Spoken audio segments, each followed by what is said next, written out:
Assalamualaikum warahmatullahi wabarakatuh.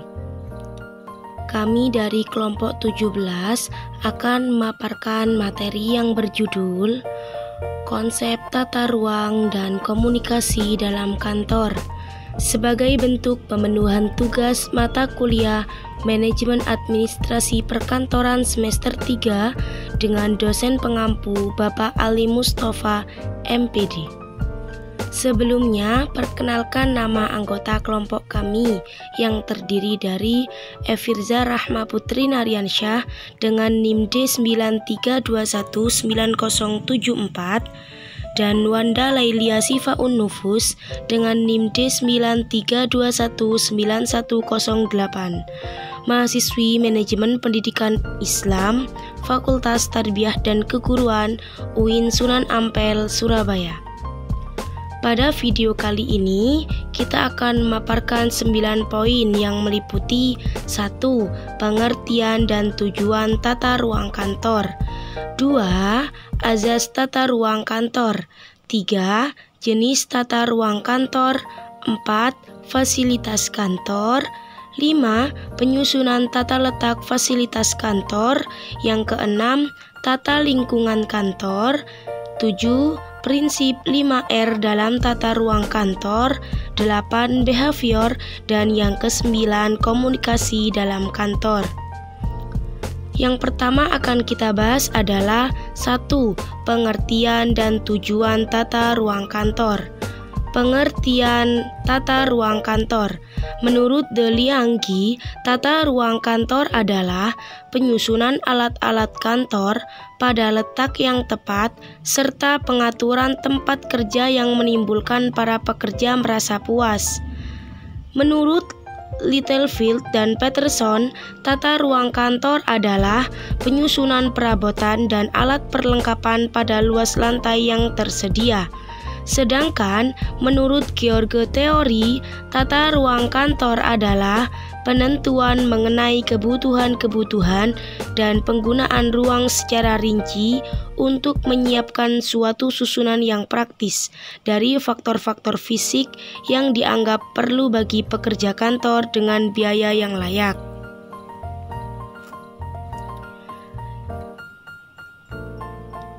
Tujuan tata ruang kantor.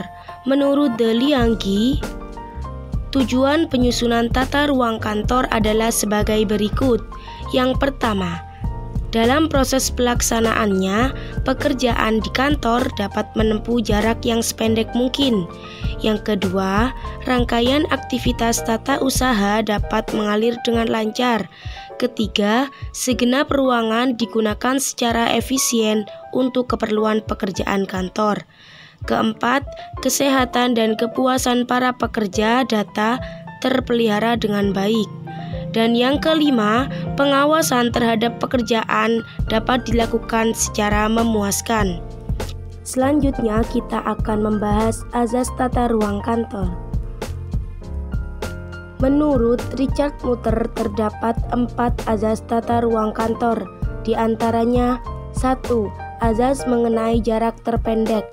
Tata ruang yang baik adalah yang memungkinkan proses penyesuaian suatu pekerjaan menempuh jarak yang sependek-pendeknya. Dalam hal ini yang dimaksud jarak terpendek adalah garis lurus di antara 2 titik. 2. Azas mengenai rangkaian kerja.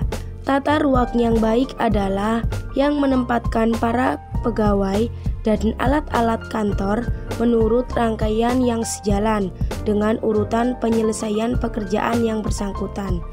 Dalam asas ini, suatu pekerjaan harus bergerak maju sampai selesainya pekerjaan. Tidak ada yang namanya gerak mundur atau menyilang. 3. Azas mengenai penggunaan segenap ruang. Tata ruang yang baik adalah yang mempergunakan sepenuhnya semua ruangan yang ada. 4. Azas mengenai perubahan susunan tempat kerja. Tata ruang yang baik adalah yang dapat diubah atau disusun kembali dengan mudah, serta tidak memakan biaya yang besar. Pada dasarnya, asas-asas tersebut diperuntukkan bagi tempat kerja yang menghasilkan suatu barang atau bukan kantor. Akan tetapi, dengan penyesuaian seperlunya dapat dijadikan dasar bagi tata ruang kantor. Selanjutnya kita akan membahas tentang jenis-jenis tata ruang kantor. Menurut Harry L. Willey, jenis tata ruang kantor dibedakan menjadi dua macam, di antaranya 1. Tata ruang kantor tertutup. Tata ruang kantor tertutup adalah tata ruang yang susunan ruangannya terbagi-bagi dalam beberapa satuan. Kedua, tata ruang kantor terbuka. Tata ruang kantor terbuka adalah tata ruang yang susunannya tidak dipisah-pisah. Jadi, semua aktivitas kantor dilaksanakan pada satu ruang besar yang terbuka. Berikut kelebihan tata ruang terbuka daripada tata ruang tertutup.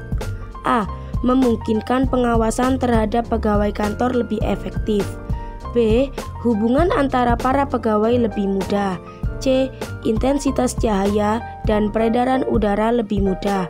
D. Jika terjadi penambahan pegawai atau alat-alat kantor yang baru atau perubahan proses penyelesaian suatu pekerjaan, tata ruang terbuka lebih mudah menampungnya. Berikut gambar dari tata ruang kantor terbuka, dan ini tata ruang kantor tertutup. Kemudian penjelasan mengenai fasilitas kantor. Fasilitas kantor adalah segala sesuatu yang menjadi sarana pendukung dalam berbagai aktivitas perusahaan atau lembaga pemilik kantor yang berbentuk fisik dan dapat digunakan dalam beberapa kegiatan kantor. Untuk penyusunan tata letak ruang kantor, pada umumnya, penyusunan tata ruang kantor yang sesuai dengan pedoman adalah tata ruang garis lurus. Kelebihan dari tata ruang garis lurus ini adalah pegawai tidak mudah terganggu oleh pegawai lainnya. Sedangkan menurut William Spiegel dan Ernest Davis menambahkan dua macam susunan tata ruang kantor, yaitu susunan bank dan susunan kelompok. Berikut ini adalah gambar dari tata ruang garis lurus. Dan ini tata ruang kerja dengan susunan bank, dan yang ini adalah tata ruang kantor dengan susunan kelompok atau biasa disebut dengan the grouping arrangement.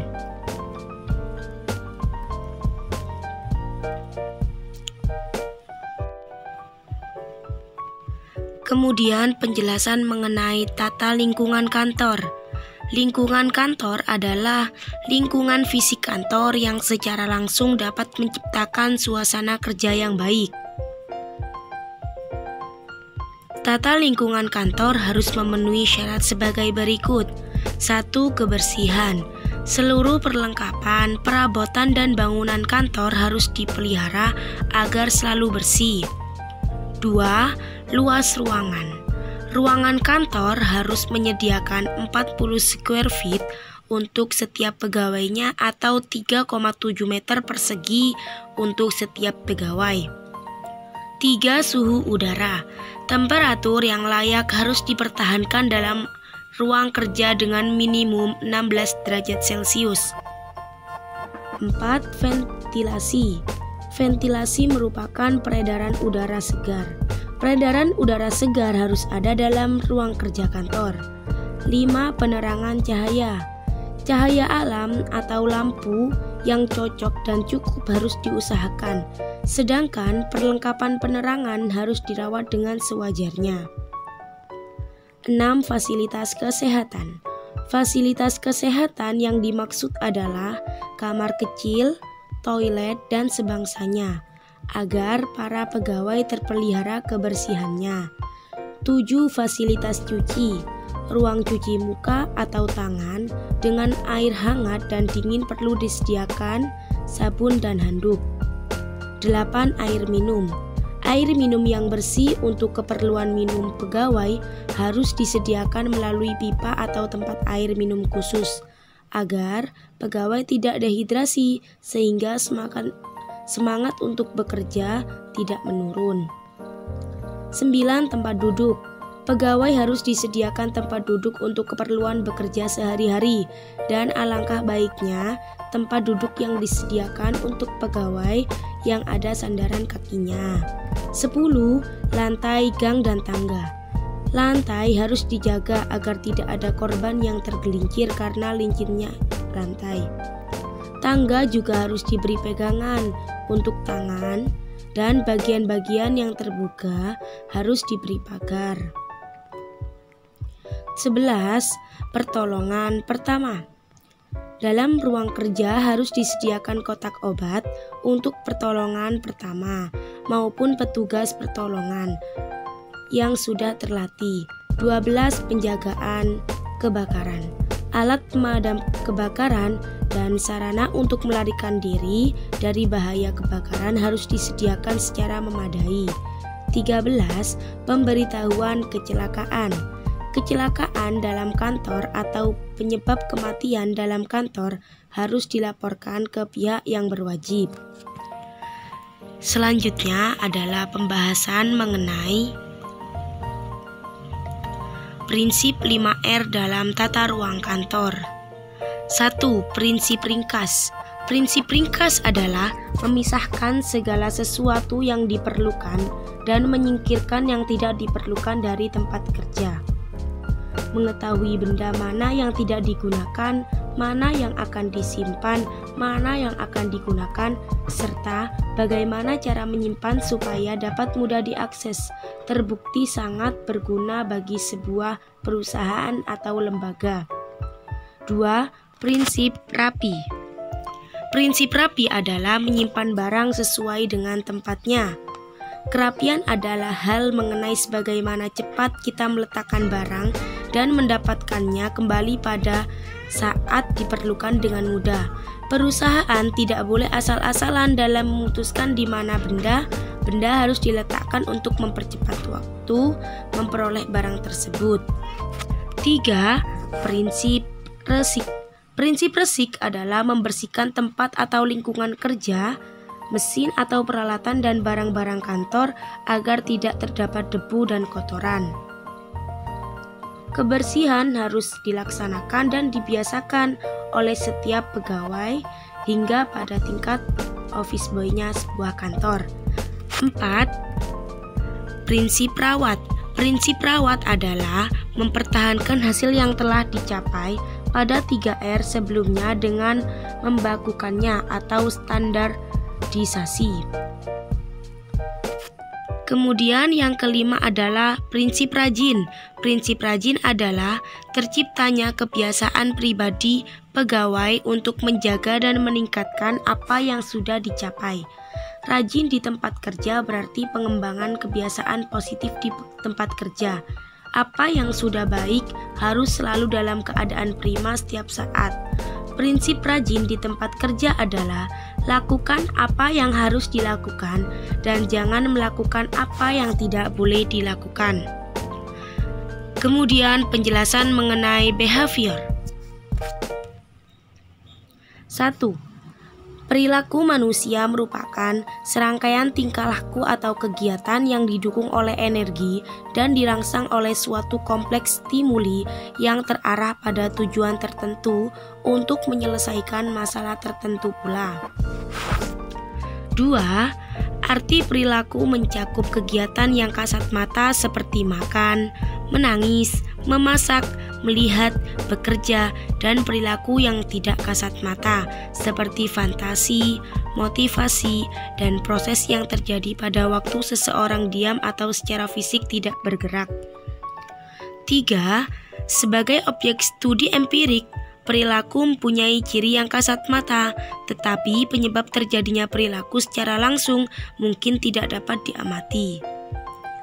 Yang keempat, perilaku mengenai Perilaku mengenal berbagai tingkatan, yaitu perilaku sederhana dan stereotip seperti perilaku binatang bersel satu, perilaku kompleks seperti perilaku sosial manusia, perilaku sederhana seperti refleks, tetapi ada juga perilaku yang melibatkan proses mental biologis yang tinggi atau yang lebih tinggi.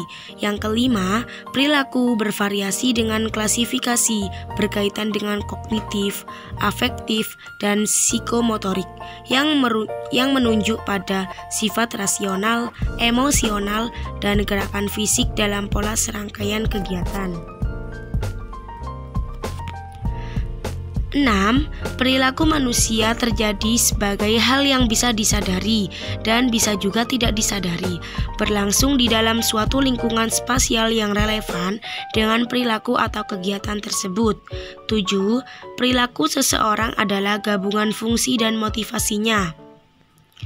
Affords yang artinya memberikan, menghasilkan, dan bermanfaat bagi lingkungan, dan image-nya tentang dunia luar yang dipersepsi langsung terhadap makna dan citra lingkungan tersebut bagi orang yang bersangkutan.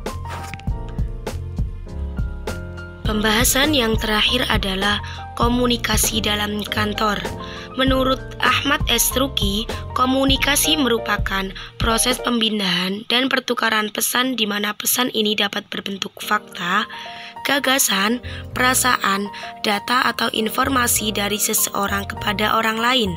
Proses ini dilakukan dengan tujuan untuk mempengaruhi atau mengubah informasi yang dimiliki serta tingkah laku seseorang yang menerima pesan tersebut.